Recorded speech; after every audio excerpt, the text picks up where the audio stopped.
Hello friends. Last lecture में हम लोगों ने इंट्रोडक्शन टू कॉर्पोरेट फाइनेंस के अंदर बहुत सारी चीज़ें देखी थी। आज हम लोग कैपिटल रिक्वायरमेंट से शुरुआत करने वाला है, लेकिन उसके पहले हम लोग लास्ट लेक्चर में जो हुआ था उसका एक बस क्विक रिवीजन कर लेंगे और क्यूमुलेटिव रिवीजन कर लेंगे, ताकि हम लोगों को जितनी चीज़ें हुई है अब तक की पूरी याद आ जाए, पिछले दोनों लेक्चर की चीज़ें पूरी याद आ जाए। ठीक है, ओके। तो सबसे पहले हम लोगों ने क्या देखा था, कॉर्पोरेट और फाइनेंस का मीनिंग देखा था। इसके अंदर का कॉर्पोरेट मीनिंग था इनकॉर्पोरेटेड एसोसिएशन और उसको लगने वाला पैसा, यानी कि फाइनेंस, मतलब कॉर्पोरेट फाइनेंस था। उसके बाद में हम लोगों ने देखा था कॉर्पोरेट फाइनेंस किस चीज़ से रिलेटेड है, तो मनी और मनी का मैनेजमेंट, पैसा कैसे आएगा और उसका हम लोग यूज़ कैसे करेंगे, उसके ऊपर डिपेंडेंट है हम लोगों को। इसके अंदर उसका इनफ्लो आने का और आउटफ्लो, उसका यूसेज हम लोगों को देखना है। उसके बाद में हम लोगों की सक्सेस जो बिज़नेस की है वो किसके ऊपर डिपेंड करती है, तो कॉर्पोरेट फाइनेंस अच्छे से मैनेज करने पे डिपेंड करती है, ये हम लोगों ने देखा था। उसके बाद में हम लोग एक्चुअल मीनिंग पे आए थे कॉर्पोरेट फाइनेंस के।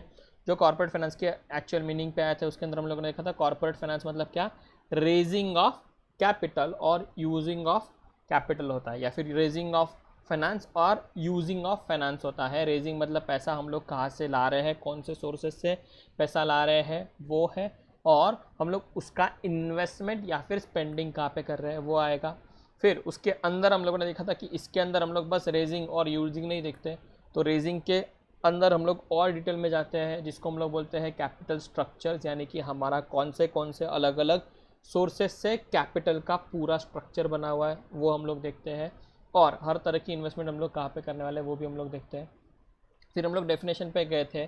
डेफिनेशन के अंदर हेनरी हॉगलैंड ने बोला था, उनका व्यू एक्सप्रेस किया था, जिसके अंदर उन्होंने बोला था कि कॉर्पोरेट फाइनेंस किस चीज़ से प्राइमरी डील करता है, तो पैसे को अक्वायर करो और उसका अच्छे से यूज़ करो, यानी कि पैसे को रेज करो और उसका अच्छे से इन्वेस्टमेंट करो, उसको अच्छे जगह पे लगाओ, सत्कारनी लावा इसको हम लोग बोलते हैं मराठी में, वैसा रहता है। उसके बाद में हम लोगों ने देखा था कि इसके अंदर और क्या क्या चीज़ें आती है, तो इसके अंदर फाइनेंशियल प्लानिंग आता है कॉर्पोरेट फाइनेंस के अंदर, स्टडी ऑफ कैपिटल मार्केट और money market. Capital market long term के लिए, money market short term sources of finance के लिए रहता है, उसका हम लोग स्टडी करते हैं। स्टॉक मार्केट का स्टडी करते हैं हम लोग, ये भी हम लोगों ने देखा था।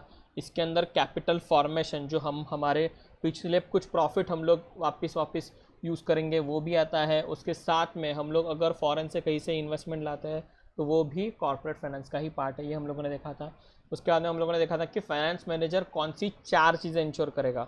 चार चीज़ें इंश्योर करने में फाइनेंस मैनेजर साहब क्या करेंगे, तो वो मेक श्योर करेंगे कि कंपनी के पास हमेशा एडिक्वेट कैपिटल है, एडिक्वेट फाइनेंस है। ठीक है, दूसरा चीज़ वो मेक श्योर करेंगे कि उनके पास जो कुछ भी सोर्सेज ऑफ फाइनेंस है या फिर जो कुछ भी उनके पास कैपिटल या फाइनेंस पड़ा हुआ है वो किस पे है, तो मिनिमम कॉस्ट ऑफ कैपिटल पे है।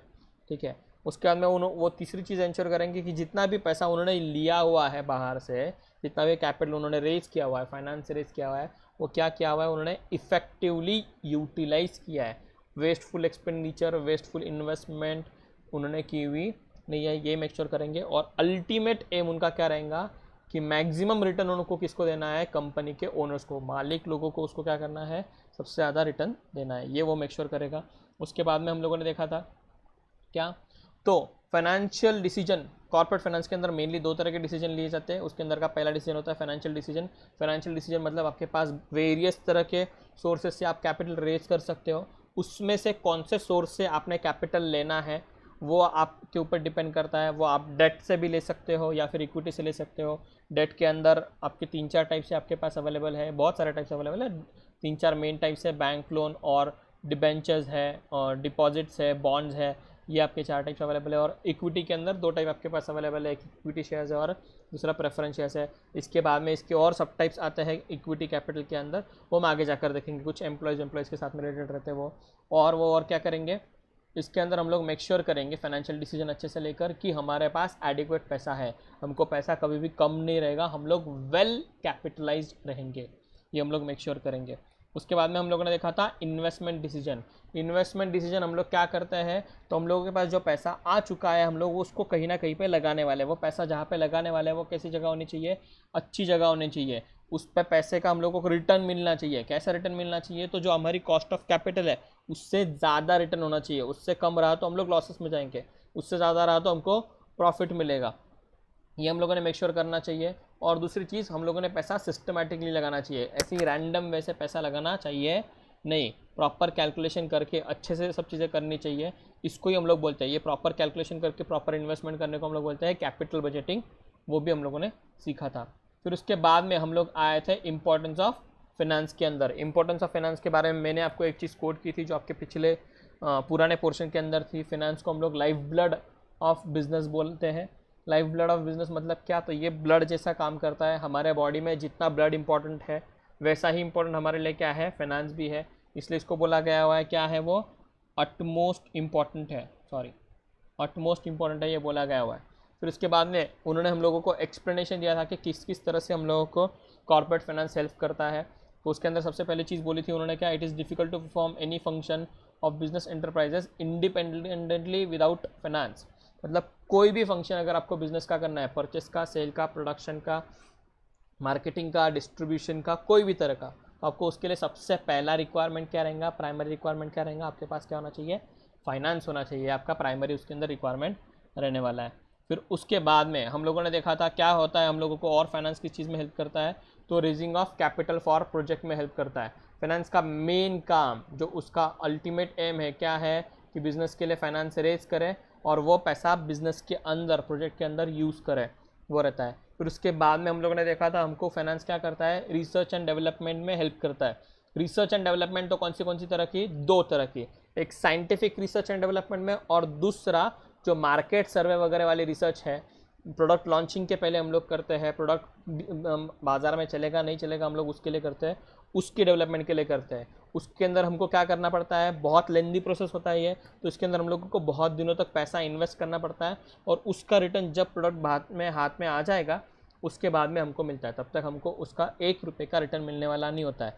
तो हम लोगों को ये रिसर्च एंड डेवलपमेंट वाली एक्टिविटीज़ हाथ में लेने के लिए कौन हेल्प करता है, तो बस हमारा कॉर्पोरेट फाइनेंस हेल्प करता है। फिर आगे हम लोगों ने देखा था इसके बाद में क्या था, स्मूथ रनिंग ऑफ बिजनेस। इसके लिए हम लोगों ने एग्जाम्पल लिया था अभी के फिलहाल जो चल रहे हैं वो लॉकडाउन्स का। लॉकडाउन्स के अंदर भी कंपनी के पास एडिक्वेट कैश है कि नहीं, ये मेक श्योर करने का काम कौन करेगा, हमारा corporate finance department. Corporate finance department ensure करेगा कि एम्प्लॉयज़ को टाइम पे सैलरी जा रही है, कंपनी प्रॉपरली अपने टैक्सेस पे कर रही है, अपने बाकी के ओवरहेड एक्सपेंसेस प्रॉपरली मीट कर रही है, और उसके बाद में भी कंपनी के पास थोड़ा बहुत कैश सफिशिएंट बचा है, ताकि जब जाके उनको बिज़नेस खोलना पड़े तब वो इमीडिएटली जाके बिज़नेस चालू कर सके, उनको स्टॉक वॉक परचेस करते आ जाए। ये चीज़ वो मेक श्योर करेंगे, इसलिए वो स्मूथ फंक्शनिंग ऑफ बिजनेस में भी हेल्प करता है। फिर उसके बाद में हम लोगों ने देखा था bringing coordination between various activities. तो दूसरा हम लोगों ने क्या देखा था, ब्रिंगिंग कोऑर्डिनेशन। कंपनी के अंदर अलग अलग डिपार्टमेंट रहते हैं, या अलग अलग सारे डिपार्टमेंट, मैंने आपको एग्जांपल दिया था marketing, sales, production, purchase, stores, human resource, finance और अकाउंट्स। ये सारे के सारे डिपार्टमेंट को क्या लगता है, काम करने के लिए पैसा, उसके एम्प्लॉयज़ को लगता है, उसके अंदर जो मटेरियल्स रखने वाले उसके लिए लगता है, उसके अंदर की जो मशीनरीज है उसके लिए लगता है, और हर तरह का खर्चा जो वो डिपार्टमेंट इंकर कर रहा है उनका काम करने के लिए, उस खर्चे में क्या लगता है, पैसा।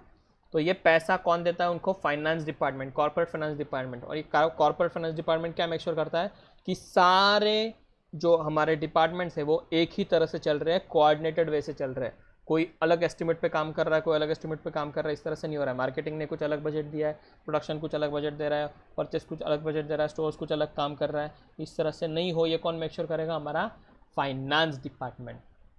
उसके बाद में हम लोगों ने देखा था प्रमोट्स एक्सपांशन एंड डाइवर्सिफिकेशन। हम लोगों को बिजनेस कभी भी जब अचानक से बढ़ाना पड़ता है या फिर वो चेंज करना पड़ता है, डाइवर्सिफाई करना पड़ता है, तो उस चीज़ के अंदर हमको कौन हेल्प करता है, कौन पैसा प्रोवाइड करता है वो बिज़नेस चेंज करने के लिए, तो हमारा फाइनेंस डिपार्टमेंट हमको चेंज को सपोर्ट करता है, वो हमको सर्वाइव करने देता है चेंजिंग सिचुएशन के अंदर भी। हम लोगों ने ये देखा था।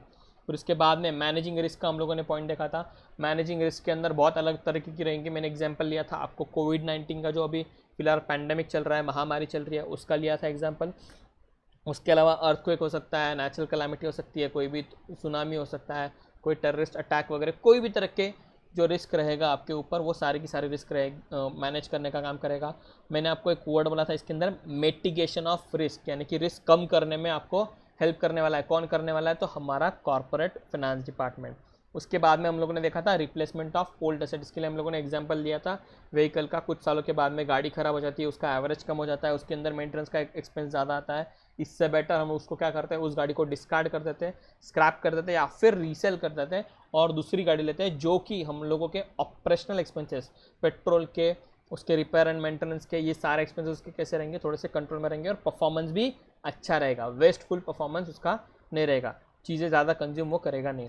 उसके बाद में हम लोगों ने देखा था payment of dividend and interest. Payment of dividend और इंटरेस्ट ये भी किसकी रिस्पॉन्सिबिलिटी है, सोल रिस्पॉन्सिबिलिटी किसकी, कॉर्पोरेट फाइनेंस डिपार्टमेंट की, ये हम लोगों ने देखा था। उसके बाद हम लोगों ने देखा था टैक्सेस, गवर्नमेंट को कभी भी टैक्स पे किया नहीं किया चलता नहीं है, कभी भी पे नहीं किया चलेगा नहीं, आपके ऊपर गवर्नमेंट उसके लिए क्या लगाएगी, इंटरेस्ट लगाएगी। तो हमारा कॉर्पोरेट फाइनेंस डिपार्टमेंट देखेगा कि उनको कौन से टाइम पे पैसा पे करना है, टाइम से पहले पे करने का वो कोशिश करेंगे। लेकिन अगर मैंने आपको एक एग्जांपल दिया था, कॉस्ट ऑफ कैपिटल अगर उनका ज़्यादा रहा, उनको इंटरेस्ट जो उन्होंने लोन लिया उसके ऊपर 20% है और टैक्सेस के ऊपर उनको इंटरेस्ट पे करना पड़ रहा है 18%, तो 2% की सेविंग होगी, इसके लिए वो क्या करेंगे, टैक्स का पेमेंट डिले करेंगे। तो ये चीज़ को इंश्योर करने का काम कौन करेगा, हमारा कॉर्पोरेट फाइनेंस डिपार्टमेंट। फिर अभी हम लोग क्या करने वाले हैं, मूव ऑन करने वाले हैं आज के न्यू टॉपिक के लिए, इसका नाम है कैपिटल रिक्वायरमेंट्स। ठीक है, ओके। कैपिटल रिक्वायरमेंट्स मतलब क्या, कैपिटल की रिक्वायरमेंट। कैपिटल का रिक्वायरमेंट किसको रहता है, तो बिजनेस को कैपिटल का रिक्वायरमेंट रहता है। ठीक है, ओके। नाउ हम लोग कोई भी तरह का बिजनेस करते हैं, उसके अंदर बिना पैसे के तो बिजनेस करना पॉसिबल होता नहीं है। कुछ कुछ एकदम गिने चुने एग्जाम्पल्स है जिसके अंदर बिना पैसे का भी हम लोग क्या कर सकते हैं, बिजनेस कर सकते हैं। पर मोस्ट ऑफ द बिजनेसेस कैसे रहते हैं, पूरे के पूरे थोड़े से क्यों ना हो कैपिटल के ऊपर डिपेंडेंट करते हैं। जैसे कि फॉर एग्जांपल आपको अगर सिंपल सा पान का ठेला लगाना है या फिर चाय का ठेला लगाना है, आपको उसके लिए भी क्या लगेगा, कुछ ना कुछ कैपिटल डालना पड़ेगा। क्यों लगेगा, क्योंकि आपको एक ठेला लगेगा, उसके बाद में जो पान वाला रहता है उसके पास दो अलग अलग तरह के लोटे रहते हैं, एक में चूना रहता है, एक में कत्था रहता है, वो रहेगा। फिर उसके अंदर एक डंडी रहती है, वो रहेगी।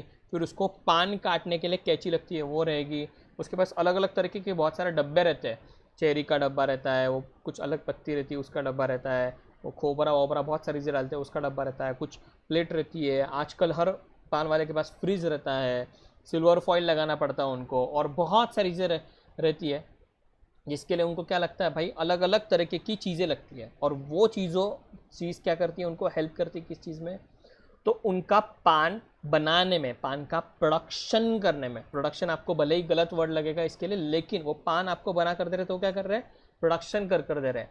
तो ये प्रोडक्शन कर देने के लिए उनको बहुत सारी चीज़ों की ज़रूरत पड़ती है। ये चीज़ें उनका पान का ठेला लगाने के बाद में वो नहीं खरीद सकते, उनको ये चीज़ क्या करनी पड़ती है, पहले ही खरीदनी पड़ती है। और अगर उनको ये चीज़ें पहले खरीदनी तो उनको लिए क्या लगेगा, उसके लिए पैसा। अगर मतलब पान का दुकान भी अगर आपको लगाना है तो पहले आपको क्या लगेगा, पैसा लगने वाला है। पान का दुकान छोटा एग्जांपल हो गया। उसके अलावा हम लोग एग्जांपल लेते हैं कोई मॉल का या फिर कोई फैक्ट्री का। अगर हम लोगों को कोई मॉल बनाना है तो उसके लिए भी हमको क्या लगेगा, पहले तो सबसे बड़ी चीज़ लगेंगे हमको कोई तो भी अच्छा सा लैंड, और उसके ऊपर का एक बड़ा सा बिल्डिंग का स्ट्रक्चर लगेगा। उस बिल्डिंग के अंदर हम लोग को मेक श्योर करना पड़ेगा कि ये मॉल का स्टेटस अच्छे से मेंटेन हो। इसके लिए आपको उसके अंदर एस्केलेटर्स लगाने पड़ेंगे, अच्छी सी लाइटिंग करनी पड़ेंगी। उसके अलावा आपको क्या करना पड़ेगा, उसके अंदर लिफ्ट लगानी पड़ेंगी, पार्किंग का अलग व्यवस्था करना पड़ेगा। उसके अंदर आपके पास अलग अलग शॉप्स रहेंगे, उन शॉप के हर किसी के एडवर्टीजमेंट के लिए आप अच्छे से जगह मेक श्योर करोगे। Food court, theatres, playing zone, ऐसे बहुत अलग अलग चीज़ें भी आपको उसके अंदर क्या करनी पड़ सकती है, अकोमोडेट करनी पड़ेंगी। इसके लिए बड़ा वाइड एरिया लगेगा लैंड का आपको। फैक्ट्री भी आपको लगानी है तो फैक्ट्री के आने जाने का गेट अलग रहता है, इन गेट अलग रहता है, आउट गेट रहता है, वो अलग देखना पड़ेगा आपको। उसके अलावा फैक्ट्री के अंदर अलग अलग तरह के मशीनरीज लगाने पड़ेंगे। फैक्ट्री की बड़ी सी शेड लगानी पड़ती है, ठीक है। छोटे छोटे शेड्स में फैक्ट्री काम नहीं करती है, बड़ी बड़ी शेड्स लगती है उसके लिए। ये सब चीज़ों के लिए आपको क्या लगने वाला है, पैसा लगने वाला है। फैक्ट्री के अंदर बस शेड वेड बना लिया चल गया क्या, नहीं। तो आपको उसके अंदर क्या लेना पड़ता है, रॉ मटेरियल लेने पड़ते हैं। वो रॉ मटेरियल आप लोगे, उससे आप क्या करोगे, उसको मशीन में डालोगे, मशीन में डाल के उसको प्रोसेस करोगे, और ये प्रोसेस करने के बाद में क्या बनेगा, उसमें से आपका जो फिनिश गुड्स है, जो आउटपुट है, वो निकलने वाला है। फॉर एग्जाम्पल अगर मुझे ये मार्कर बनाना है तो मुझे मार्कर बनाने के लिए क्या लगता है, तो छोटे छोटे ऐसे मनी जैसे प्लास्टिक ग्रैन्यूल्स आते हैं। वो प्लास्टिक ग्रैन्यूल्स को क्या करना पड़ता है, एक इंजेक्शन मशीन आता है जिसके अंदर प्लास्टिक ग्रैन्यूल्स डाले जाते हैं। वो वहाँ पे हीट होते हैं और उनका एक गम जैसा थोड़ा सा ऐसा लचीला एक लिक्विड बनता है, और उसको मोल्ड किया जाता है इसके प्रॉपर शेप में। ये अलग शेप रहेगा, ये अलग शेप रहेगा, इसके ऊपर की निप का अलग शेप रहेगा। ये सब चीज़ें क्या की जाएंगी, अलग अलग तरीके से बनाई जाएंगी, अलग अलग मोल्ड में डाली जाएंगी, और उसको वो लचीले जो लिक्विड रहेगा उसको मोल्ड में डालने के बाद में वो थोड़ी देर के बाद में सूख जाएगा और उसके बाद में ये चीज़ बनेगी।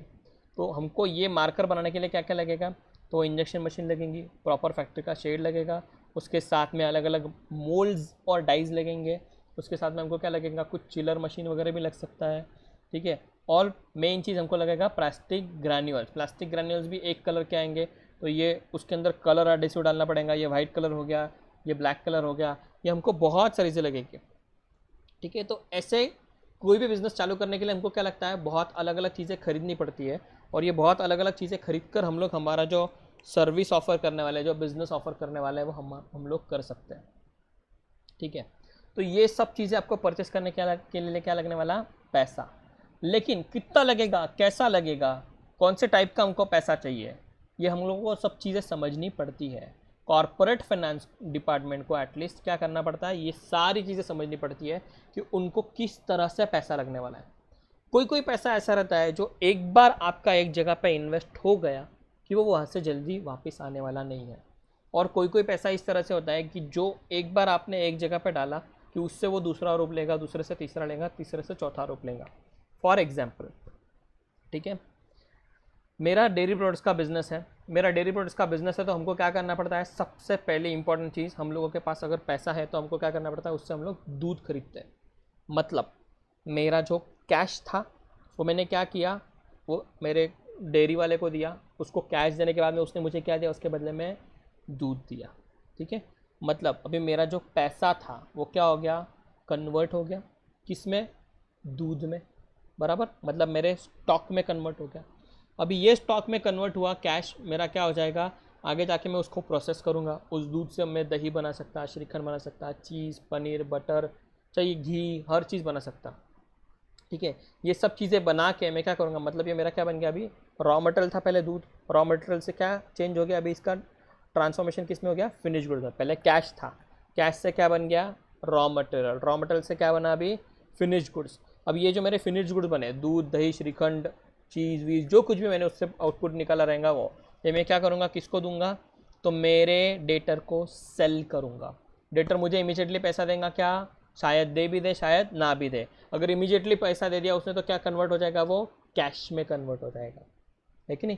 पहले कैश था, फिर रॉ मटेरियल बना, रॉ मटेरियल से फिनिश गुड्स बना, मतलब स्टॉक ही बना, और उसके बाद में किस में कन्वर्ट हो गया, वापस कैश में। और अगर कैश में कन्वर्ट नहीं हुआ तो क्या बन जाएगा वो मेरे लिए, डेटर। अब ये डेटर बंदा मुझे वापस कैश दे सकता है या फिर बिल्स रिसीवेबल देगा, यानी कि डेटर से ये वापस ट्रांसफॉर्म किस में हो सकता है, बिल्स रिसीवेबल में। और बिल्स रिसीवेबल में ट्रांसफ़र होने के बाद में वापस क्या होगा, जिस दिन वो बंदा बिल ऑनर करेगा उस दिन वापस क्या बनेगा, कैश बनेगा। यानी कि मेरा वही पैसा क्या कर रहा है, बार बार अपना रूप चेंज कर रहा है, बार बार कन्वर्ट हो रहा है कोई अलग अलग चीज़ में, ठीक है। तो ये मेरा पैसा क्या हो रहा है, सर्क्यूलेट हो रहा है, एक फॉर्म से दूसरे, दूसरे फॉर्म से तीसरे, तीसरे फॉर्म से चौथे, चौथे फॉर्म से पाँचवें, ऐसे अलग अलग फॉर्म बदल रहा है। जो ऐसा मेरा कैपिटल रहेगा, जो कि मैं स्टॉक के लिए, डे टू डे एक्सपेंसेस के लिए, मेरे डेटर्स को फाइनेंस करने के लिए, क्रेडिटर्स को पे करने के लिए यूज़ करूँगा, इसको हम लोग बोलते हैं कौन सा कैपिटल, वर्किंग कैपिटल। क्या बोलते हैं हम इसको, वर्किंग कैपिटल बोलते हैं। और ये एक तरह का हो गया जो बार बार क्या करेगा, अपना रूप चेंज करते रहेगा, इस तरह से ये कैपिटल हो गया। ऑन द कॉन्ट्ररी एक दूसरा और एक टाइप का कैपिटल रहता है जो अपना रूप कभी भी चेंज करता नहीं है, वो एक बार एक तरीके से मैं चला गया, थोड़ा सा लेजी होता है ये तरह का कैपिटल, तो उससे जल्दी ट्रांसफॉर्म होता नहीं है, फ्रेजाइल नहीं होता बिल्कुल भी, वो बिल्कुल भी अपने फ्लेक्सिबल नहीं होता, सॉरी फ्रेजाइल नहीं, फ्लेक्सिबल नहीं होता, बिल्कुल भी अपना वो ट्रांसफॉर्मेशन होने नहीं देता है। इसको हम लोग बोलते हैं फिक्स कैपिटल। फॉर एग्जाम्पल, अगर मेरे पास कोई मशीनरी मुझे ज़रूरी है, जैसे मेरे डेयरी प्रोडक्ट्स के बिज़नेस के अंदर मुझे क्या लगता है, तो मुझे एक बड़ा सा कोल्ड स्टोरेज लगता है, ठीक है। अब ये बड़ा सा कोल्ड स्टोरेज का इन्वेस्टमेंट मेरा समझो 4-5 लाख रुपए का है। इसके अंदर मैंने जो इन्वेस्टमेंट किया हुआ पैसा हुआ है, वो ये बार बार रूप चेंज करेगा कि वो कोल्ड स्टोरेज जैसा का वैसा बना रहेगा, वो जैसा का वैसा रहने वाला है। हमारे दुकान के ऊपर 15-20 साल से एक ही तरह का कोल्ड स्टोरेज है, अलग अलग तरह के फ्रीजर्स है, वो जैसे के वैसे है, ठीक है। और हम लोग उसको रिपेयर करते, सब चीज़ें करते, लेकिन उसको हम लोग डिस्कार्ड नहीं कर रहे, उसको हम लोग स्क्रैप नहीं कर रहे, और हमको आज भी यूज़ में आ रहे हैं। तो उसके अंदर उस टाइम पे डाला हुआ पैसा आज भी क्या है, जैसे का वैसा वहाँ पे फिक्स्ड है। ठीक है, तो हम लोग क्या करते हैं, एक इस तरह से सर्कुलेट होने वाला कैपिटल रहेगा हम लोगों का, और एक कैसा रहेगा, फिक्स कैपिटल रहेगा। जो फिक्स कैपिटल रहेगा वो कहाँ पे जाएगा, आपके फिक्स असेट्स में, जहाँ जैसे जो भी आप फिक्स असेट्स लोगे वो आपकी क्या रहेंगी, सारी की सारी फिक्स कैपिटल के अंदर रहेंगी। और जो असेट आपकी फिक्स असेट नहीं रहेगी वो आपकी मोस्ट ऑफ द टाइम्स क्या रहेंगी, सारी की सारी वर्किंग कैपिटल रहेंगी। इसके अलावा और एक तीसरा टाइप होता है इन्वेस्टमेंट, जिसके बारे में हम लोग यहाँ पे ज़्यादा ध्यान नहीं देने वाले हैं। ठीक है, तो मेनली आपको दो तरह के कैपिटल लगते हैं। एक कौन सा रहेगा, फिक्स कैपिटल, जो कि कहाँ पे जाने वाला है, आपके स्पेसिफिकली फिक्स असेट में, जो कि आपकी क्या रहने वाली है, सालों साल एक जैसी रहने वाली है। ऑफ कोर्स 5 साल 10 साल के बाद में वो चेंज होगा, हम लोग वो मशीन चेंज करेंगे, लेकिन उसके जगह पे हम लोग दूसरी मशीन लेंगे। ठीक है, फॉर एग्जांपल अगर मेरा कोल्ड स्टोरेज ख़राब हो गया तो I have to buy another cold storage and I have to install that cold storage, ताकि मैं क्या कर सकूँ, मेरा बिजनेस रनिंग रहे, क्योंकि वो असेट के बिना, बिना कोल्ड स्टोरेज के मेरा बिजनेस काम कर पाएगा नहीं। ठीक है, और वही मेरा कुछ इन्वेस्टमेंट किस में रहेगा, मेरे स्टॉक में, मेरे डेटर्स में, थोड़ी बहुत मेरे पास कैश रहेंगे उसके अंदर रहेगा, बिल्स रिसीवेबल रहेंगे उसके अंदर रहेगा। ये सब चीज़ों में भी मेरा थोड़ा सा क्या रहेगा, इन्वेस्टमेंट रहेगा। इसको हम लोग क्या बोलेंगे, वर्किंग कैपिटल। तो मुझे जो कैपिटल लगने वाला है उसके मैंने क्या कर दिए, दो अलग अलग हिस्से कर दिए। एक हिस्से को मैंने नाम रख दिया क्या, फिक्स कैपिटल, जिसको मैं चेंज करने वाला नहीं हूँ। ये एक बार इन्वेस्टमेंट हो गया तो हो गया, जल्दी चेंज होगा नहीं। और दूसरा जो बार बार चेंज होगा, ऐसा मैंने कैपिटल का एक हिस्सा रखा, इसको मैंने नाम क्या दे दिया, वर्किंग कैपिटल। ठीक है, तो ऐसा हर बिजनेस के लिए कैपिटल कैसा रहेगा, अलग अलग तरीका लगेगा। कोई बड़ा बिजनेस है, मॉल है, तो उसके लिए पैसा लग सकता है 5 करोड़ 10 करोड़ रुपए लगेगा। ठीक है, कोई अगर पान का ठेला है तो उसके लिए शायद 20-25 हज़ार 50 हज़ार रुपये बहुत ज़्यादा हो जाएगा।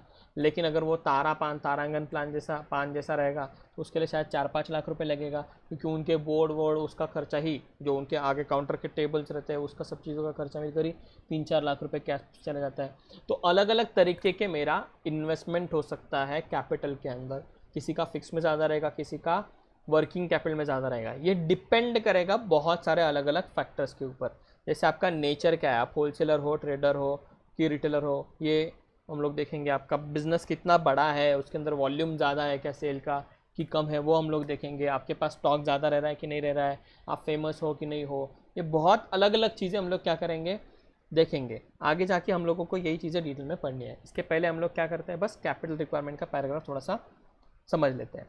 ठीक है, देखिए क्या बोला है। When a business entrepreneur conceives an idea of setting up business enterprise, the commercial viability of idea is investigated. ठीक है, मतलब कोई भी बंदा अगर एखादा बंदे को कोई बिजनेस आइडिया आया तो वो पहले क्या चेक करता है कि ये आइडिया फिजिबल है क्या, ये जो प्रोडक्ट मैं निकालने वाला हूँ या फिर जो मैं सर्विस ऑफर करने वाला हूँ इसकी लोगों को ज़रूरत है क्या, लोग उसके लिए पैसा पे करने को रेडी है क्या, और पैसा पे करने को रेडी है तो कितना रेडी है। आपके लाइफ में उस चीज़ की वैल्यू 100 रुपये है और अगर सामने वाला बंदा सेलर आपसे मांग रहा है उसके लिए 1000 रुपये, तो आप वो प्रोडक्ट या फिर वो सर्विस आप कभी भी लेने वाले नहीं हो। तो वो क्या करेगा, उसके लिए पहले इन्वेस्टिगेशन करता है, जो कि हम लोगों ने लास्ट ईयर भी पढ़ा था कि प्रमोटर जो रहता है उसको एक आइडिया आता है और वो आइडिया से क्या करता है, इन्वेस्टिगेट करता है, पहले मार्केट सर्वे करता है एंड उसके बाद में कंपनी लॉन्च करने का काम करता है, कंपनी का फॉर्मेशन का काम करता है। ठीक है, जो प्रिलिमिनरी एक्टिविटीज़ हम लोगों ने देखी थी उसके अंदर वो आया था। वैसे यहाँ पे क्या रहेगा, कोई भी एंटरप्रेन्योर क्या करेगा, उसके पास अगर कोई भी बिजनेस आइडिया आया तो उसके लिए क्या करेगा, उसकी वो commercial viability of the idea investigate करेगा, मतलब ये कितना चल सकता है बिजनेस और कितना नहीं, वो चेक करेगा। Once the entrepreneur is satisfied with the feasibility of the project, serious steps are taken to start the project. एक बार उसको कॉन्फिडेंस आ गया कि हमारा प्रोजेक्ट कैसा है, फिजिबल है। फिजिबल है मतलब क्या, चलेगा, इसके अंदर ज़्यादा नुकसान होगा नहीं, ये बिज़नेस बंद पड़ेगा ऐसा नहीं है, हम बहुत अहेड ऑफ टाइम नहीं है, हम लोग बहुत पीछे भी नहीं है टाइम के, हम लोग बराबर टाइम के साथ में चल रहे हैं। इस प्रोडक्ट की सर्विस की मार्केट में डिमांड है, इससे पैसा कमाया जा सकता है। अगर ये उसको उसके इन्वेस्टिगेशन से पता चल गया, उसको ये लगा कि ये क्या है, फिजिबल आइडिया है, तो ये क्या करेगा, वो उस आइडिया को परस्यू करेगा और सीरियस स्टेप्स लेगा। किस चीज़ के लिए, तो बिज़नेस चालू करने के लिए। ठीक है, the first and foremost step of to take the decision on the amount of capital. ठीक है, अगर आपको बिज़नेस चालू करना है तो आपको क्या करना पड़ेगा, सबसे पहले चेक करना पड़ेगा कि भाई मुझे ये बिज़नेस करने के लिए कैपिटल कितना लगेगा। समझो आपको कोई तो भी XYZ नाम का बिज़नेस करना है, कोई XYZ प्रोडक्ट और सर्विस सेल करने का बिज़नेस करना है, जिसके अंदर से आपको सेल आने वाला है रोज़ का 10,000 रुपये का। ठीक है, और आपको उसके लिए इन्वेस्टमेंट लग रही है 5 करोड़ रुपए की। तो आप ऐसा बिज़नेस करोगे क्या? नहीं करेंगे, क्योंकि 365 डेज़ में भी आप कितना सेल कर पाओगे? 36,50,000 का 365 डेज़ इंटू 10,000 रुपीज़ अगर हम लोगों ने पकड़ा तो 36,50,000 रुपये का बिज़नेस कर पाओगे। और 5 करोड़ रुपए का आपका इन्वेस्टमेंट वसूल करने को आपको बहुत ज़्यादा टाइम लग जाएगा। तो आप क्या करोगे? अगेन वो आइडिया ड्रॉप कर सकते हो। लेकिन वही आपको ध्यान में आ गया कि आपको प्रोडक्ट इसके अंदर इन्वेस्टमेंट करनी पड़ रही है 20 लाख रुपए की, सामने सेल दिख रहा है 36,50,000 रुपये का, आपके 10 लाख रुपए तो आपके वसूल हो जाएंगे। तो आपका 2 साल के अंदर, पहले साल 10 लाख रुपए, अगले साल 10 लाख रुपए, ऐसे करके 2 साल में आपका कैपिटल वापस आपको पूरा मिल जाएगा। ये अगर आपको लगता है तो आप क्या करोगे? उस बिज़नेस को परस्यू करोगे। तो हम लोग क्या करते हैं, फिजिबिलिटी स्टडी करने के बाद में सबसे पहले क्या करते हैं, हम लोग पेन और पेपर लेते हैं और देखते हैं कि हमको कैपिटल का रिक्वायरमेंट इसके अंदर कितना रहेगा, ताकि हम लोग क्या कर सकें, हमारे सोर्सेस के पास जाएँ और उनके सामने झोली फैलाकर बोले कि सर हमको प्लीज़ इतने पैसे दे दो, हमको बिज़नेस करना है, हमारा बिज़नेस बहुत अच्छा है, हमको स्टार्ट करने के लिए इतने इन्वेस्टमेंट की ज़रूरत है। ठीक है, तो हम लोग क्या करेंगे, सबसे पहले कैपिटल रिक्वायरमेंट चेक करेंगे एंड फिर आगे हम लोग क्या करेंगे, this task has to perform with utmost care. हमको ये करता क्या करना पड़ेगा, बहुत ध्यान रखना पड़ेगा। कुछ भी हम लोग मन चाहे एस्टिमेट लेके काम करेंगे, चलेगा क्या? नहीं चलेगा।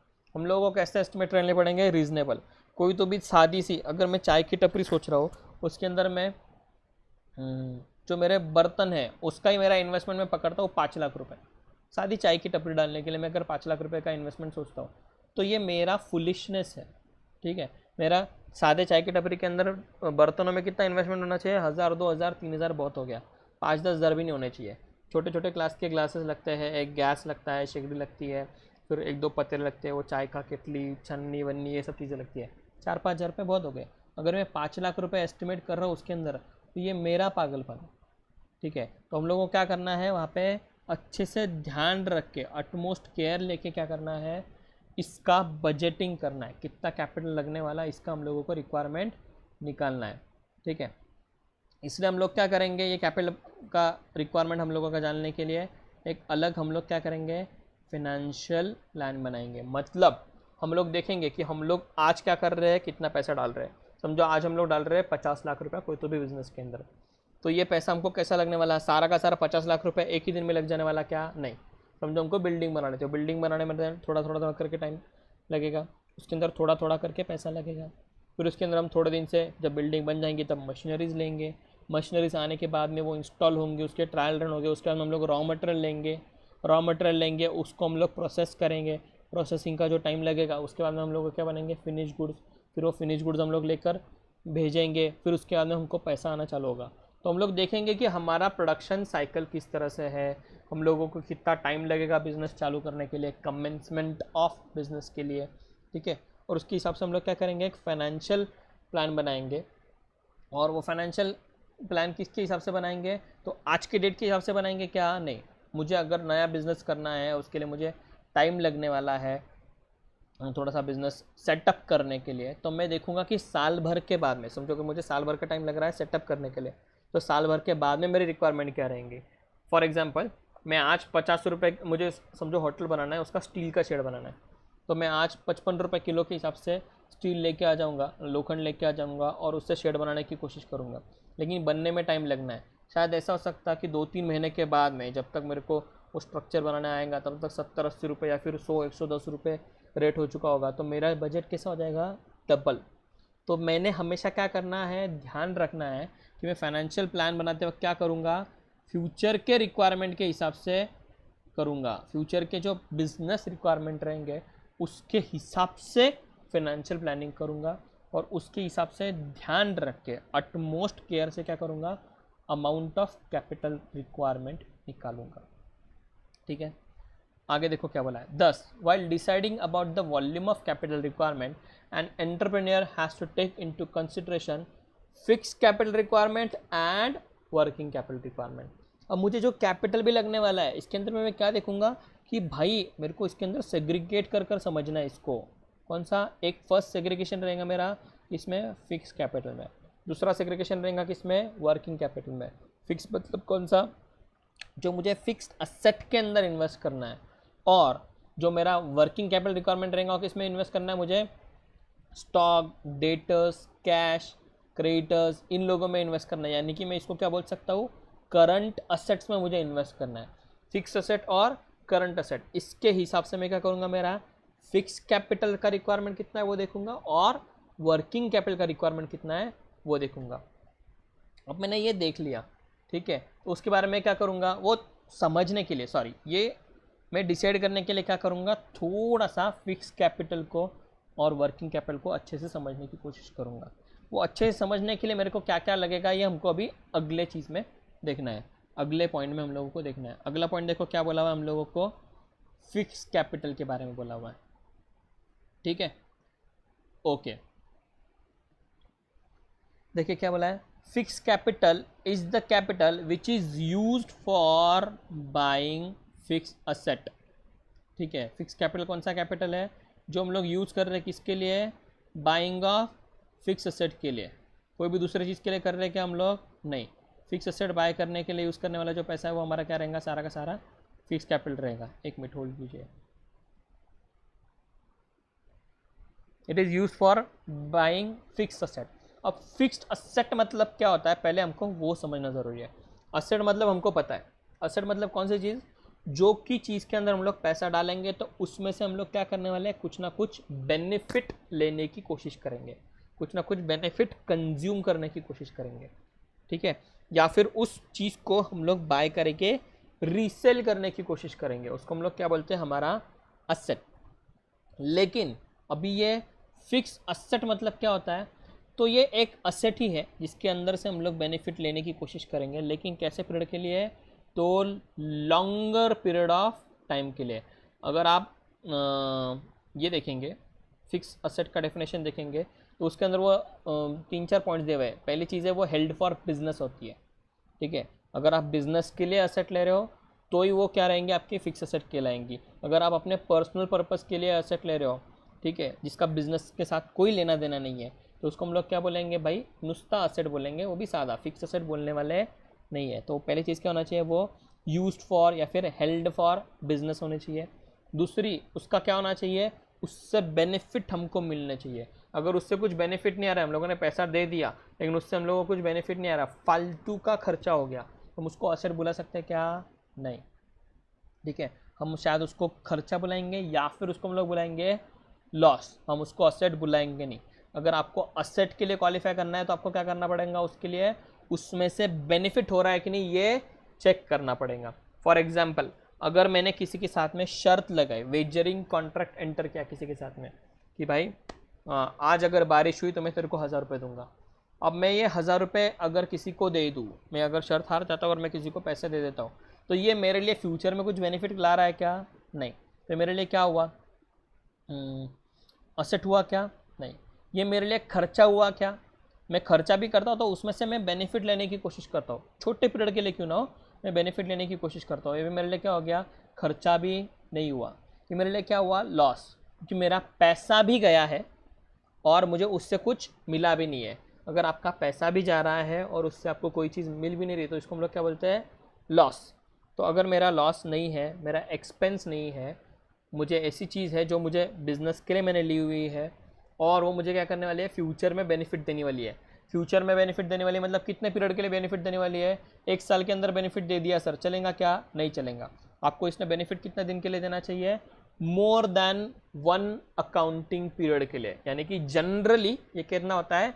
1 ईयर। अगर आपको कोई भी चीज़ 1 साल से ज़्यादा का बेनिफिट देती है तो क्या रहेगा आपके लिए? वो फिक्स असेट रहेंगी। फॉर एग्जांपल, आपकी गाड़ी ये 1 साल से ज़्यादा चलेंगी तो आपके लिए क्या रहेगा? ये फिक्स्ड असेट। गाड़ी के अंदर का पेट्रोल, उसके अंदर का ऑयल, उसके अंदर आपने रिपेयर किया हुआ चीज़ें या फिर उसकी सर्विसिंग की, इसका बेनिफिट आपको सालों साल तक मिलते रहेगा क्या? नहीं मिलने वाला, ठीक है। तो ये आपके लिए क्या बन जाएगा? एक्सपेंस। जिस चीज़ का बेनिफिट आपको मोर देन 1 अकाउंटिंग पीरियड के लिए, 1 साल से ज़्यादा के लिए अगर आ रहा है, 1 साल नहीं बोलना चाहिए उसको, लेकिन फिर भी हम लोग अज्यूम करेंगे कि 1 साल मतलब 1 अकाउंटिंग पीरियड, तो 1 साल से ज़्यादा के लिए अगर आ रहा है तो उसको क्या बोलेंगे, फिक्स्ड असेट। अगर हम लोग कोई भी फिक्स असेट बाय कर रहे हैं तो उसको हम लोग क्या बोलेंगे, वो हमारा फिक्स कैपिटल का इन्वेस्टमेंट रहेगा। और ये जो असेट हम लोग लेंगे, ये हम लोग फिक्स्ड असेट सेल करने के लिए लेने वाले हैं क्या, नहीं, they are not meant for sale, they are meant for use in the business. हम लोग उसको लेके बेचने का काम कर रहे हैं नहीं है। फॉर एग्जाम्पल, मैं मेरे खुद के लिए गाड़ी ले रहा हूँ, तो मैं इसको क्या करूँगा, लेके यूज़ करने वाला हूँ। लेकिन मैंने जिस शोरूम से गाड़ी खरीदी, ठीक है, फॉर एग्जाम्पल मैंने जितेंद्र मोटर्स से जाकर कोई तो भी गाड़ी खरीदी, ठीक है, समझो कोई स्कॉर्पियो वॉर्पियो जैसी गाड़ी खरीदी, तो जितेंद्र मोटर्स के पास भी वो गाड़ी है, पर उसने किस चीज़ के लिए ली हुई है वो गाड़ी, फिक्स असेट है उसकी नहीं, उसने वो सेल करने के लिए ली हुई है, तो उसके लिए क्या बन गया, स्टॉक।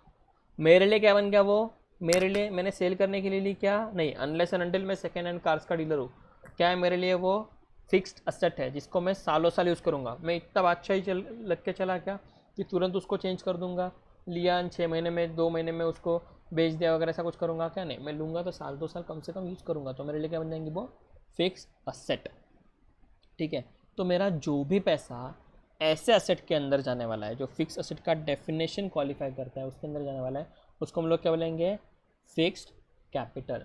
ठीक है, देखो आगे क्या बोला है, in simple words fix capital refers to capital invested for acquiring fix asset, it stays in the business for long period almost permanently.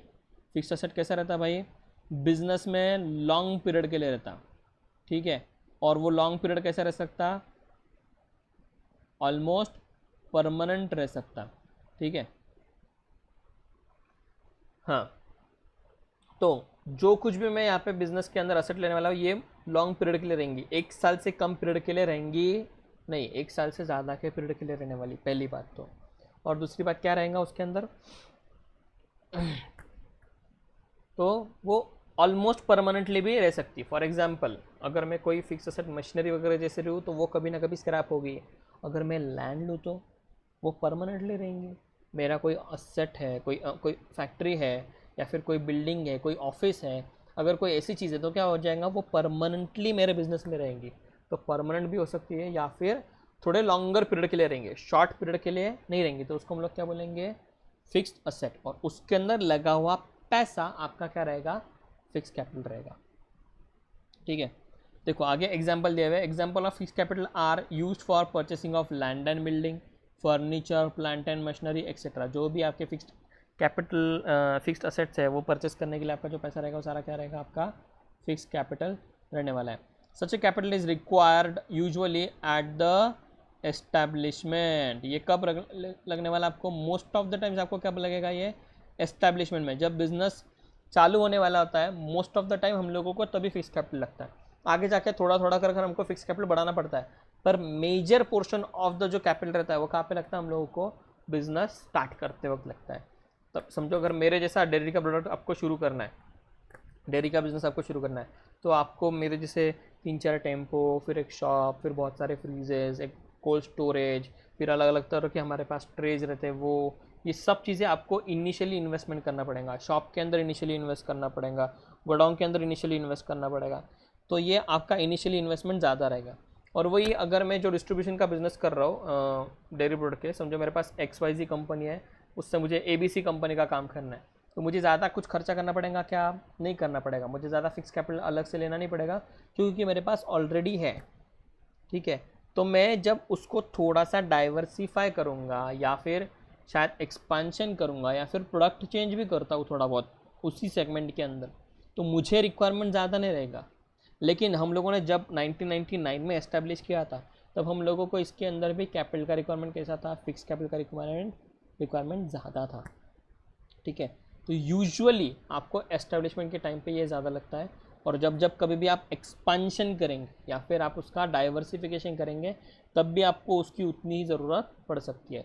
रोज़मर्रा की ज़िंदगी में आपको उसकी ज़रूरत पड़ेगी नहीं इतनी ज़्यादा। ठीक है, however existing companies may also need such capital for expansion and development। और रिप्लेसमेंट ऑफ इक्विपमेंट। मतलब मेरी समझो कि जो टेम्पो है हम लोगों का, अगर वो ख़राब हो जाता है तो शायद मुझे नया फिक्स कैपिटल का रिक्वायरमेंट पड़ेगा। वो पहले का जो टेम्पो रहेगा, समझो मैं 50,000 में बेच देता हूँ, मुझे जो नया टेम्पो या फिर ट्रक लेना पड़ेगा वो शायद 5 लाख, 4-5 लाख रुपए तक मुझे जाएगा।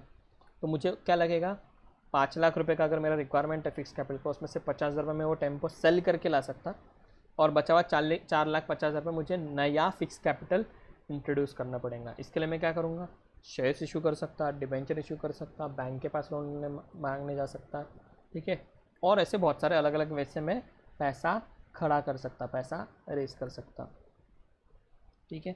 देखिए आगे आगे क्या बोला है, initial planning of capital requirement is made by promoters. Company के शुरुआत में इनिशियल प्लानिंग किससे बनेंगी भाई, प्रमोटर्स है। ये आपको फिल इन द ब्लैंक्स के अंदर आ सकता है, इसके अंदर ये प्रमोटर्स वर्ड भी आपको फिल इन द ब्लैंक्स में आ सकता है, या फिर इनिशियल प्लानिंग वर्ड भी आ सकता है, या फिर फिक्स कैपिटल भी आ सकता है। ये तीनों में से कोई भी वर्ड आपको आ सकता है फिल इन द ब्लैंक्स के लिए, या फिर ट्रू और फॉल्स के लिए भी आ सकता है। Initial planning of fix capital requirement is made by directors, तो ये आपका आंसर क्या हो जाएगा, फॉल्स। आपको क्या आंसर चाहिए वहाँ पे, प्रमोटर्स वर्ड चाहिए वहाँ पे, ठीक है। तो आपका ये इनिशियल प्लानिंग कौन करेगा, कंपनी का प्रमोटर्स करेंगे, क्योंकि उन्होंने बिजनेस का आइडिया लाया हुआ है। For this they first prepare a list of fix asset needed by the company and cost of this asset is estimated. They collect information regarding price of land, cost of construction, building, cost of plant and machinery, etc. The cost of different fixed asset is calculated and resulting figure would be total fixed capital requirement of the new firm। मतलब वो क्या करेंगे, वो जाएंगे और देखेंगे कि हमको लैंड कितने का लगने वाला है, लैंड देखेंगे कौन सा उनको फैक्ट्री के लिए जगह सूटेबल है, उसका वैल्यू कितना आया 120 लाख, मतलब 1,20,00,000 रुपये। फिर मशीनरी का देखेंगे कितना आ रहा है भाई, उसका भी रीजनेबल, 2-4 लोगों से कोटेशन लेंगे, 2-4 अलग अलग वैरायटी की मशीनरीज का, वो देखेंगे कि 70 लाख रुपये। फिर और क्या लगने वाला है हम लोगों को, माल लाने ले जाने के लिए व्हीकल्स लगने वाले वो 25 लाख रुपये, टूल्स एंड डाइज लगने वाले अलग अलग तरीके के वो 10 लाख रुपये, फर्नीचर लगेगा कंपनी के अंदर ऑफिस के अंदर वो 15 लाख रुपये का लगेगा, बिना कंप्यूटर के काम नहीं हो सकता, कंप्यूटर लैपटॉप सब चीज़ें मिलकर हमको लगने वाला 10 लाख रुपये, जनरेटर 20 लाख रुपये। ऐसा क्या करेंगे, वो रीजनेबल एस्टिमेट्स लेंगे, एक जगह पे लिख के निकालेंगे, और उसके अंदर जितना भी उनका फिक्स्ड असेट के अंदर इन्वेस्टमेंट रहेगा, इसको हम लोग क्या बोलेंगे, टोटल फिक्स्ड कैपिटल रिक्वायरमेंट, ठीक है। क्या करने वाले, वो लिस्ट बनाएंगे, असेट्स कौन से रिक्वायर है, उसके रीजनेबल और अच्छे एस्टिमेट लेंगे, 4 जगह से इंफॉर्मेशन लेकर एस्टिमेट लेंगे, और वो अपने लिए सूटेबल है कि नहीं वो चेक करेंगे, और उसके बाद में उसको लिस्ट में लिखते जाएंगे। जो टोटल सम आएगा आपके फिक्स असेट के इन्वेस्टमेंट के अंदर का, उसको हम लोग क्या बोलेंगे, हमारा फिक्स्ड कैपिटल। समझ में आ रहा है। आगे देखो क्या बोला है, in recent year estimating of fix capital has assumed great importance particularly because the modern industrial process which require increased use of heavy and automated machineries। पहले मैनुअल लेबर से बहुत काम होता था, ठीक है, कोई भी चीज़ करनी है तो लोग क्या करते थे, मैनुअल लेबर से काम करते थे। फॉर एग्जांपल अगर आपका कोई शर्ट वर्ट सिलाने का बिजनेस है, तो आपके पास एक टेलर का मशीन रहा तो भी चल जाता था, आपको एम्ब्रॉयडरी सब लोग हाथ से कर देते थे, ठीक है। कोई साड़ी या फिर ब्लाउज पीस ऐसे कोई भी चीज़ सिलाने का अगर आपका बिजनेस रहेगा तो आपको हाथ से बहुत सारे काम हो जाते थे।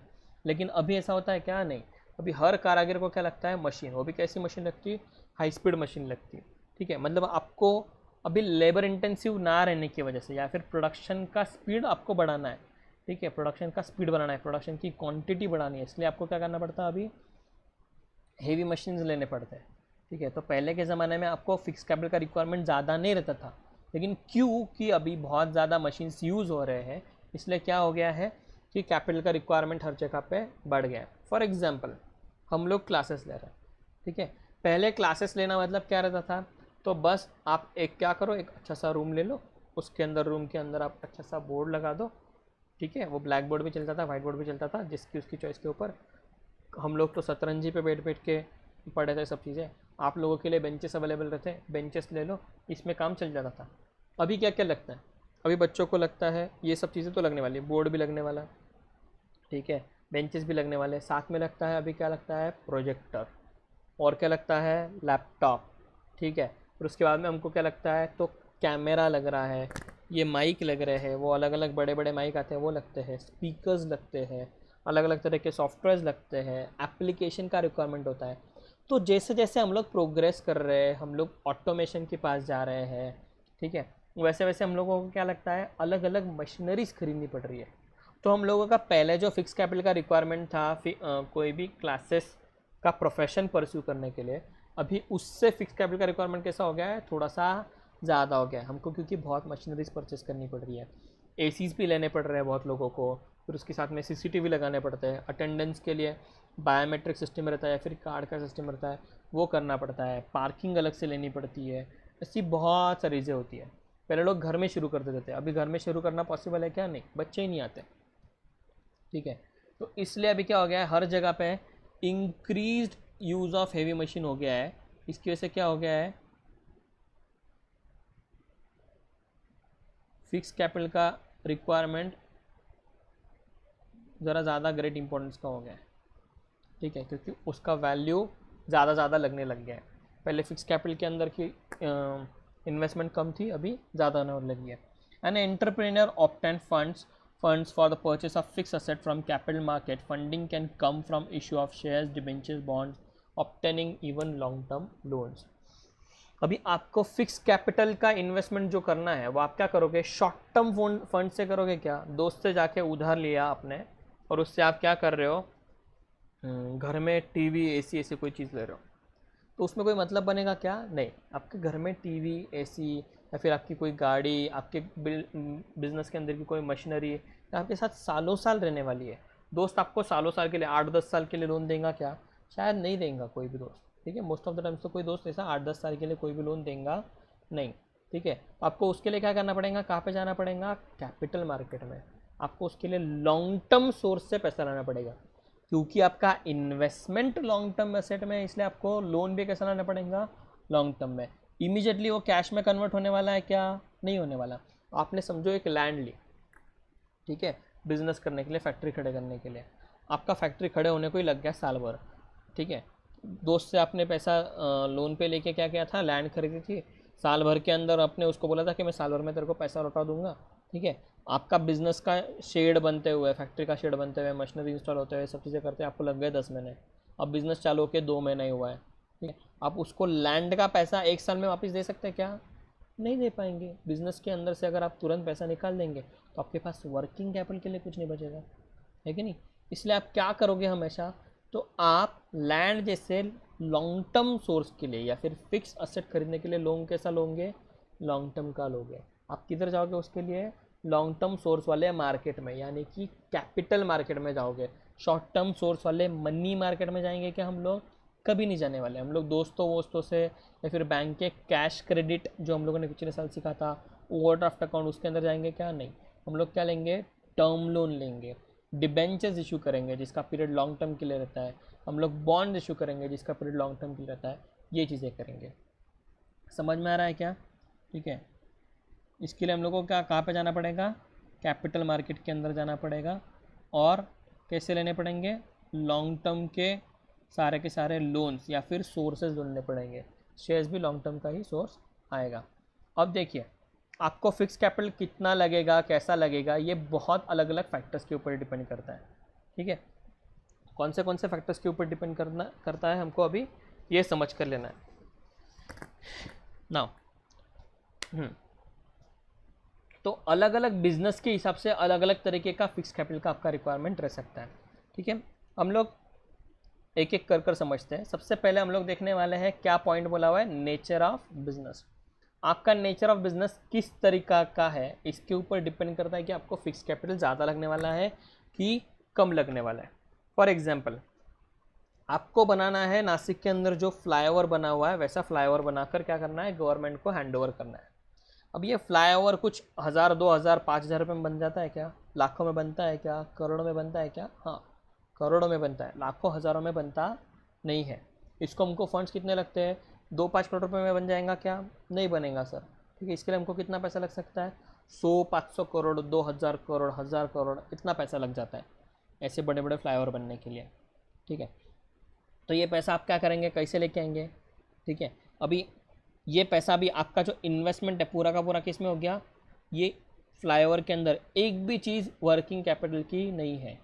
आप साल 2 साल तक 3 साल तक 4 साल तक ये फ्लाईओवर बनाएंगे, पूरा बनने के बाद में आपको क्या करने वाला, गवर्नमेंट पैसा देगा, या फिर आप उसको BOT टर्म्स पे यूज़ करोगे, बिल्ड ऑपरेट और ट्रांसफ़र। यानी कि आप पहले बनाओगे, उसके बाद में बिल्ड करोगे, यानी कि आप उसको बनाओगे, उसके बाद में आप उसको क्या करोगे, यानी कि ऑपरेट करोगे, यानी कि आप उसके अंदर से लोग आने वाले जो रहेंगे उनसे हम क्या करोगे, टोल वसूली करोगे, या फिर कोई तुम्हें फीस लेंगे उस फ्लाईओवर के ऊपर से जाने के लिए। ठीक है, फिर जब आपका पूरा पैसा वसूल हो जाएगा, उसको वसूल होने को बहुत ज़्यादा टाइम लगता है, 10 साल 15 साल कम से कम लग जाता है।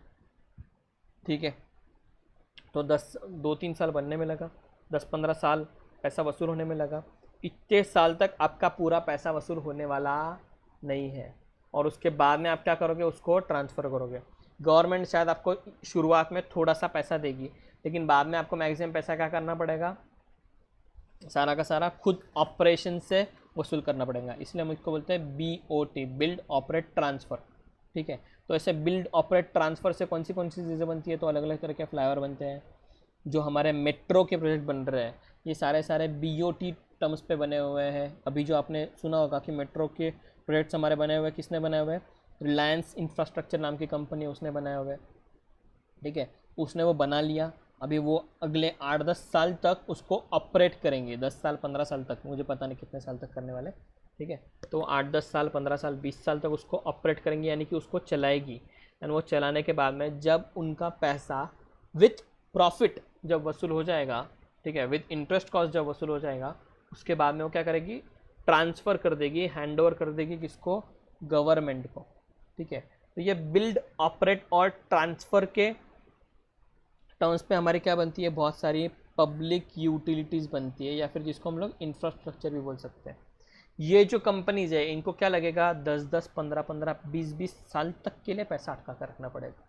ठीक है, तो इनका ऑब्वियसली फिक्स कैपिटल रिक्वायरमेंट कैसा रहेगा, ज़्यादा। इनको वर्किंग कैपिटल बहुत कम लगने वाला।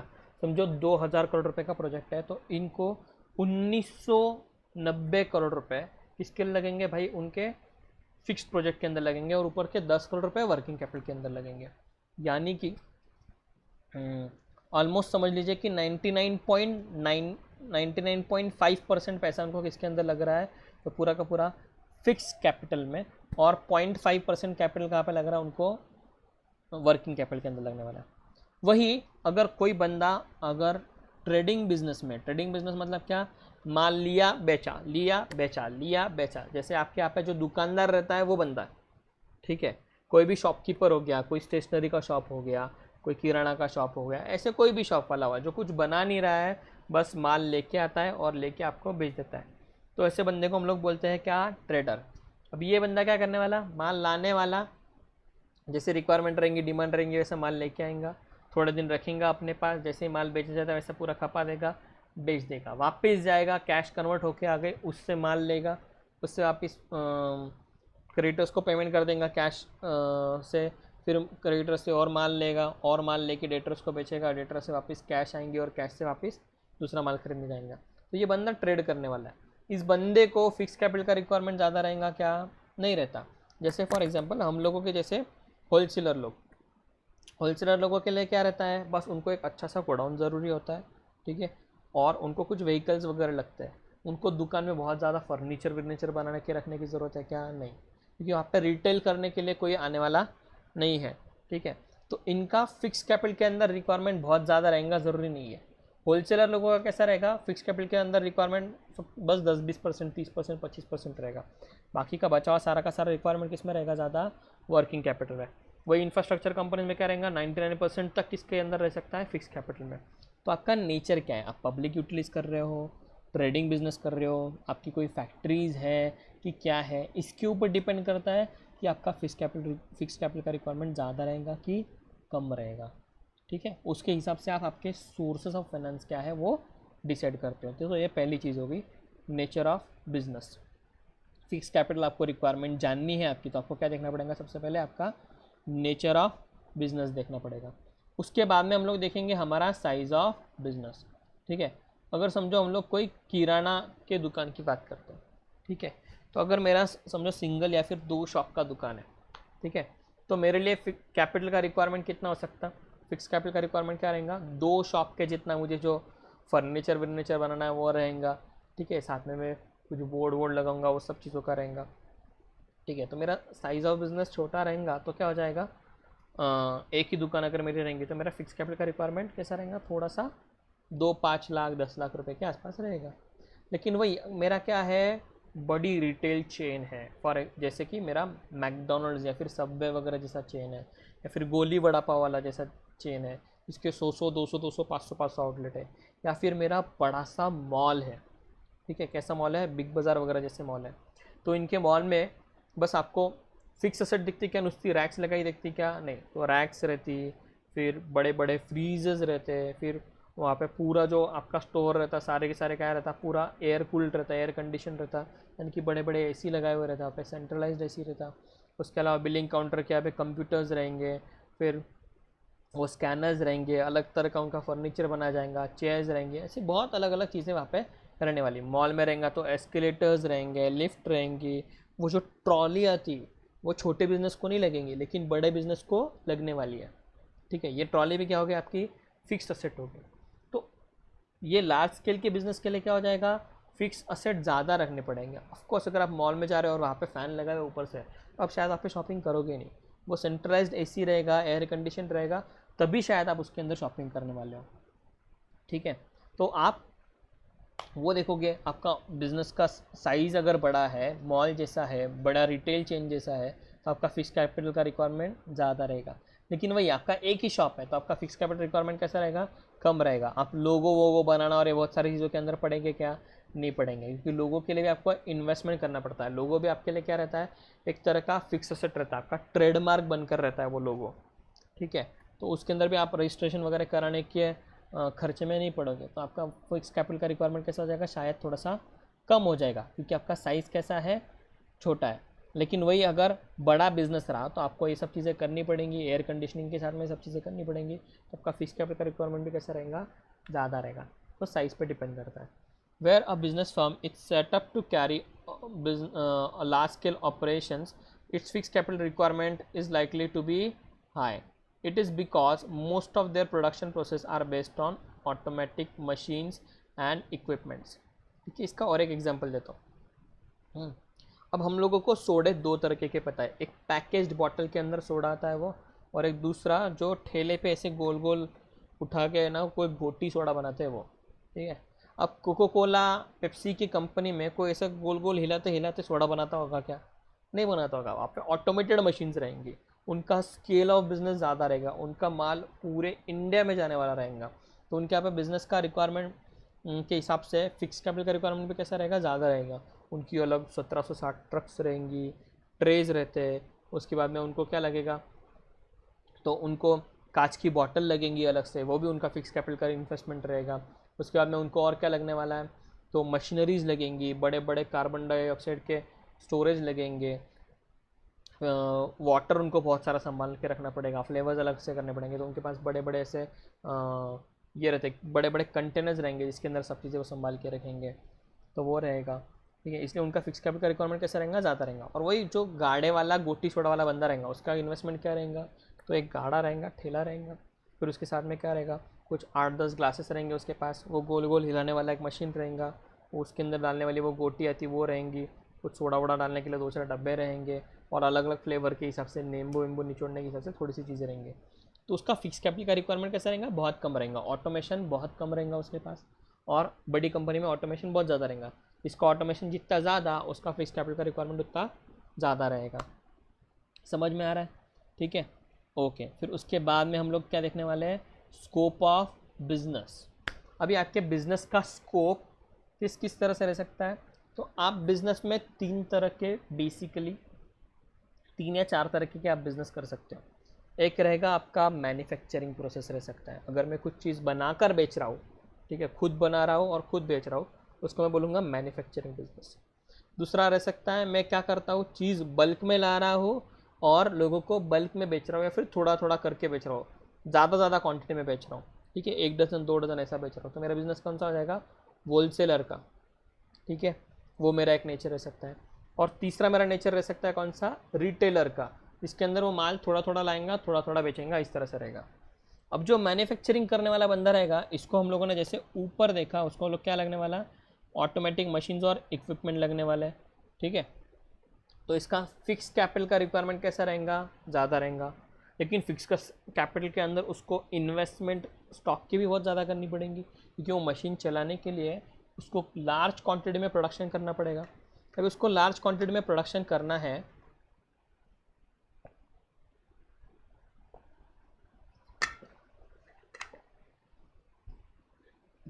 उसको लार्ज क्वांटिटी में प्रोडक्शन करना है, तो लार्ज क्वांटिटी में उसको रॉ मटेरियल लेने पड़ेंगे, ठीक है। मतलब मैन्युफैक्चरर को फिक्स असेट भी ज़्यादा लगने वाली और स्टॉक वर्क भी ज़्यादा लगने वाला, यानी कि उसका फिक्स कैपिटल और उसका वर्किंग कैपिटल दोनों भी कैसे रहने वाले हैं, ज़्यादा रहेंगे, ठीक है। तो क्या हो जाएगा, ऑब्वियसली उसको दोनों चीज़ें इक्वली लग सकती है, या फिर एक फिक्स कैपिटल 60% रहेगा, 50-50% रह सकता है, या फिर फिक्स कैपिटल 60% रहेगा और वर्किंग कैपिटल 40% रहेगा, या फिर वर्किंग कैपिटल 60% और फिक्स कैपिटल 40% रहेगा। इस रेशो में उसका कैपिटल का रिक्वायरमेंट रहेगा, फिक्स कैपिटल का भी और वर्किंग कैपिटल का भी। वही होलसेलर मैंने आपको थोड़ी देर पहले बताया कि उसको फिक्स कैपिटल की ज़्यादा ज़रूरत नहीं रहती है, उसके पास क्या रहना चाहिए, ज़्यादा से ज़्यादा स्टॉक रहना चाहिए, हर वैरायटी का स्टॉक रहना चाहिए। आप मेरी दुकान में आकर देखोगे तो आपको स्टॉक के अंदर बहुत ज़्यादा इन्वेस्टमेंट लगेगा, ठीक है। या फिर कोई भी सादे ट्रेडर की दुकान में जाओगे तो उसके यहाँ पे क्या रहेगा, अलग अलग तरीके की रैक्स रहेंगी बस रखी हुई, ठीक है। उस रैक्स के अंदर से वो चीज़ें ला के क्या करता है, अपने गाड़ी में भरता है, कंप्यूटर बिल बनाता है और चला जाता है। उसको क्या ज़रूरत रहता है, एक टेबल की ज़रूरत रहती, ठीक है। इसके अंदर अच्छे से 2-4 ड्रॉवर रहो, 2-4-5-10-15 फाइल लगाने की जगह रहो, और कंप्यूटर प्रिंटर विंटर रखने की जगह रहो। ये उसने बना लिया, उसको एकदम ऊपर शैंडिलियर वगैरह लगा के रखा है, कोई झूमर लगाया है, अच्छी अच्छी लाइटिंग दे के रखी है। ऐसे होलसेलर को दुकान की ज़रूरत है क्या, नहीं। उसके दुकान में क्या दिखने वाला, माल दिखने वाला, तो माल के ऊपर वो लाइट फोकस डाल सकता है अगर उसको बहुत ही ज़्यादा हाउस होंगी तो, ठीक है। लेकिन उसको वो भी करने की ज़रूरत नहीं है, उसके पास स्टॉक है, स्टॉक उसने अच्छे से रखा हुआ है, उसके पास बंदा आता है, उसके पास बंदा आके देखता नहीं कि उसकी दुकान कैसे दिख रही है, उसके पास देखने वाला कि वो बंदा आपको रेट कौन सा देने वाला है। जब भी आप लार्ज क्वांटिटी में देखते हो तो दुकानदार किस तरह का दिख रहा है या फिर उसकी दुकान किस तरह से दिख रही है, हम लोग वो देखते हैं क्या, नहीं। हम लोग क्या देख रहे हैं कि वो कितना सस्ते में और कितने अच्छे क्वालिटी का माल दे सकता है, वो देखते हैं। तो होलसेलर के अंदर क्या रहेगा, वर्किंग कैपिटल का रिक्वायरमेंट 80% 90% रह सकता है, और जो उसका फिक्स कैपिटल का रिक्वायरमेंट है वो 10% 20% 25% एट द मोस्ट रहेगा, उससे ज़्यादा रहेगा नहीं, ठीक है। तो ये हो गया होलसेलर का। और वही रिटेलर का क्या रहेगा, रिटेलर के पास क्वांटिटी सब चीज़ों की रहेंगी, लेकिन थोड़ी थोड़ी थोड़ी कर कर रहेंगे, और उसके अंदर से भी मैक्सिमम चीज़ें कैसे रहेंगी, उस बंदे ने क्रेडिट में ली रहेंगी। रिटेलर मतलब क्या, जो एक एक दो दो यूनिट बेचने वाला रहेगा वो। अब एक एक दो दो यूनिट बेचने हैं उसको, तो उसको क्या करना पड़ता है, कस्टमर को अट्रैक्ट करना पड़ता है। कस्टमर को अट्रैक्ट करने का तो उसको क्या करना पड़ता है, उसकी दुकान अच्छी से बनानी पड़ती है। दुकान अच्छे से बनानी तो उसको क्या करना पड़ता है, अट्रैक्टिव इंटीरियर्स लगते हैं। अट्रैक्टिव इंटीरियर्स के लिए अच्छी सी लाइटिंग लगेगी, एसी लगेगा, कांच के काउंटर्स लगेंगे, कांच का फेसिंग लगेगा। दुकान बहुत अच्छे जगह पे अच्छे स्पॉट पे होना चाहिए, ज़रूरी है। होलसेलर को ज़रूरी नहीं है अच्छे स्पॉट पर है, वो तो कोई एकदम छोटे से गोडाउन में जाकर भी, कोई बहुत दूर के बाहर, गांव के बाहर जाकर भी काम कर सकता है, ठीक है। इसका हार्ट ऑफ द सिटी में अगर दुकान रहेगा तो रिटेलर का दुकान चलेगा, वो रहेगा, ठीक है। नहीं, कांच के अलग अलग तरह के शोकेस रह सकते हैं, कुछ रह सकते हैं, ऐसे बहुत अलग अलग चीज़ें उसकी रह सकती है, ठीक है। तो रिटेलर को प्रेजेंस के ऊपर ज़्यादा ध्यान देना पड़ेगा। उसको स्टॉक पे ज़्यादा ध्यान नहीं दिया तो भी चल जाएगा, उसको ध्यान तो देना पड़ता है आपको स्टॉक के पास भी, लेकिन उसको क्या करना पड़ेगा, स्टॉक के ऊपर भी ध्यान देना है और अपने प्रेजेंस पे भी देना पड़ रहा है, वही होलसेलर को नहीं देना पड़ रहा है। तो होलसेलर को फर्नीचर और इंटीरियर्स की ज़रूरत है क्या, नहीं है, और वही रिटेलर को ज़रूरत है। तो अगर रिटेलर को ये फर्नीचर और इंटीरियर की ज़रूरत है तो उसको क्या करना पड़ेगा, उतना फिक्स्ड कैपिटल में फिक्स्ड असेट्स खरीदनी पड़ेंगी, इसलिए फिक्स कैपिटल में इन्वेस्टमेंट करना पड़ेगा। होलसेलर को नहीं करना पड़ेगा, मैन्युफैक्चरर को दोनों इक्वल इक्वल करना पड़ेगा। तो रिटेलर का उल्टा हो सकता है, रिटेलर का 70-75%, 80%, कभी कभी 90% भी इन्वेस्टमेंट कहाँ पे हो सकता है, तो उसके फिक्स कैपिटल में हो सकता है, और बचा हुआ 10% कहाँ पे रहेगा, उसका वर्किंग कैपिटल के अंदर इन्वेस्टमेंट रहेगा। ये सेम पॉइंट हम लोग आगे भी पढ़ने वाले हैं, जब हम लोग वर्किंग कैपिटल पढ़ेंगे तब भी हम लोग देखने वाले हैं। फिक्स कैपिटल में जो समझा ये सब चीज़ें हम लोग कहाँ पे देखने वाले हैं, वर्किंग कैपिटल के अंदर भी देखने वाले हैं। तो आपका स्कोप कैसा है, आप मैन्युफैक्चरर हो, होलसेलर हो कि रिटेलर हो, कि आप इंफ्रास्ट्रक्चर बनाते हो यानी कि बिल्डिंग बनाते हो, इसके ऊपर आपका क्या करता है, डिपेंड करता है कि आपको फिक्स कैपिटल का रिक्वायरमेंट किस तरह से रहेगा। ये देखो क्या बोला है, there are business firm which are form to carry on production और डिस्ट्रीब्यूशन ऑन लार्ज स्केल। ठीक है, प्रोडक्शन और डिस्ट्रीब्यूशन अगर आपका लार्ज स्केल में है तो आपका क्या रहेगा, ऑफकोर्स फिक्स कैपिटल का रिक्वायरमेंट ज़्यादा रहेगा। Such business would require more amount of fix capital. समझ में आ रहा है? ठीक है, मेरे पास ज़्यादा क्वांटिटी रखनी है तो मुझे क्या लगेगा, फिक्स कैप ज़्यादा क्वांटिटी नहीं, प्रोडक्ट की गुड्स की क्वांटिटी ज़्यादा लगेंगी तो मुझे कभी भी वर्किंग कैपिटल ज़्यादा लगेगा। लेकिन मुझे गुड्स की ज़्यादा क्वांटिटी रहने की ज़रूरत नहीं है, वो इक्वल पार्ट भी चल सकता है, या फिर ज़्यादा फिक्स कैपिटल रहा, इंटरेस्ट के ऊपर मैंने खर्चा किया तो भी चल सकता है। तो मेरा वर्किंग फिक्स कैपिटल का रिक्वायरमेंट कैसा रहेगा, ज़्यादा रहेगा। ठीक है, समझ में आ रहा है? अभी ये लेक्चर 1 घंटे के ऊपर का हो चुका है, तो मैं ये लेक्चर अभी यहाँ पे स्टॉप करूँगा और दूसरा लेक्चर आपको अगले सेशन में देता हूँ। ठीक है, ओके, चलो। आपको और भी कुछ डाउट्स वगैरह रह सकते हैं तो आप मुझे कभी भी मैसेज कर सकते हो, कभी भी आप मुझे कॉल कर सकते हो, कोई इशू नहीं है। आप कभी भी मुझे कॉल, मैसेज करके, व्हाट्सएप करके, किसी भी तरह से आप सारे के सारे डाउट्स मुझे पूछ सकते हो। अगर इमीडिएटली पूछ रहे तो बहुत अच्छा है, नहीं तो हम लोग जब लाइव सेशंस करने वाले हैं, जो हमारा जूम पे या फिर हमारे ऐप पे जो हम लोग लाइव डाउट सेशंस करने वाले हैं, रैपिड फायर्स लेने वाले हैं, तब भी आप मुझे हर चीज़ पूछ सकते हो। ठीक है, थैंक यू, बाय बाय।